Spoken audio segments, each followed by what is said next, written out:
ഞാൻ സത്യത്തിൽ ഈ രാഹുൽ ഈശ്വറിനെ പറ്റി ചർച്ച ചെയ്യണമെന്ന് സ്വപ്നത്തിൽ പോലും വിചാരിച്ചിരുന്നില്ല. എന്നാലും ഈ ഊളത്തരത്തിനൊരു പരിധിയില്ലേ? ഊളത്തരം എന്താണ് സാർ? എനിക്ക് തോന്നുന്നു ഊളത്തരം കൊണ്ട് ജീവിക്കാമെങ്കിൽ, അതുകൊണ്ട് നമ്മൾ പ്രതീക്ഷിക്കാത്ത വരുമാനം വരുമെങ്കിൽ, ഇവനെ പോലെ എനിക്ക് തോന്നുന്നു നാഷണൽ മീഡിയയിൽ ഇവിടെ മാത്രമല്ല, ഇവനെ മലയാളത്തിൽ വേറെ പണിയൊന്നും ചെയ്തിട്ടില്ലല്ലോ. പണ്ട് ഏതോ ഒരു പൊളിഞ്ഞു പോയ പടം സംവിധാനം ചെയ്തിട്ടുണ്ട്. വേറൊരു വർക്കും ചെയ്യുന്നില്ല. ഇതുകൊണ്ടൊക്കെ ആയിരിക്കും ജീവിച്ചു പോകുന്നത്. അപ്പോ ഇതിന് വലിയ തോതിൽ പേയ്മെന്റ് ഉണ്ടെങ്കിൽ ചെയ്യാലോ. ഉദാഹരണത്തിന് മലയാളത്തിൽ ഏറ്റവും കൂടുതൽ കാശുള്ള കൊടിയ ക്രിമിനലുകൾ ആരാണോ അവരുടെയൊക്കെ കൂടെ ഇദ്ദേഹം ഉണ്ടായിട്ടുണ്ട്.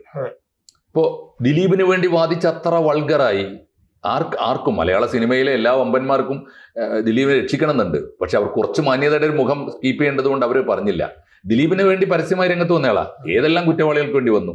ഇപ്പൊ ഏറ്റവും ഒടുവിൽ ഇപ്പോൾ രാഹുൽ മാങ്കൂട്ടത്തിന് വേണ്ടി വരികയാണ്.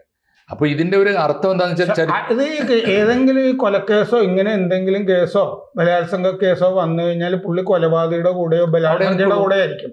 നേരത്തെ സുനന്ദ പുഷ്കർ കേസ് വന്നു കഴിഞ്ഞപ്പോ ശശി തരൂരിന്റെ കൂടെ നിന്നത്. അപ്പൊ ഇതിന്റെ ഒരു അവസ്ഥ എനിക്ക് തോന്നുന്നു, ഒന്ന് അദ്ദേഹത്തിന് പുള്ളി ടെലിവിഷനുകളിലൊക്കെ BA ആളൂരാണെന്ന് തോന്നുന്നു. അതെ, ശരിയായ പേര് അതാണ്. ശരിയായ മാധ്യമ മേഖലയിലെ ആളൂരെന്ന് അദ്ദേഹത്തെ കുറിച്ച് പറയാം.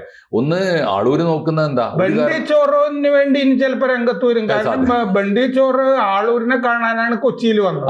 ആളൂരില്ല. അപ്പൊ ആളൂരില്ല, മരിച്ചുപോയെന്ന് അപ്പോഴാണ് അറിയുന്നത്. അപ്പൊ ജൂനിയർ തിരുവനന്തപുരത്തേക്ക് പോയി, പിന്നെ തിരുവനന്തപുരത്ത് പിടിച്ചു.